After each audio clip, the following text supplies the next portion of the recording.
Tourism for our country, it's a very important part of Ecuador's economy.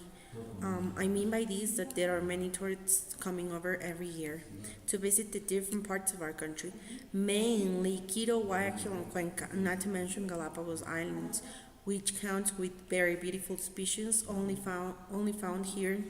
in our country. So I think that's what makes Ecuador very different from any other part of the world, because every person wants to come here and visit our country. I think the good things about tourism is the fact that tourists bring a lot of money to the economy of our country, because they need, for example, hotels where to stay at, and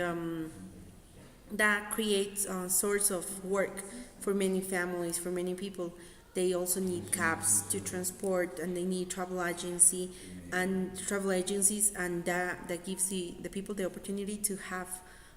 source of work for all the people here in our country. So they bring money, and throughout that way, they are able to help families and create work opportunities for many people.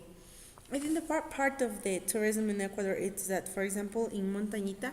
there are many tourists that come over and visit, but they like, for example, I've heard though, not it's not that a fact that I've seen, but I've heard that many of them bring up drugs,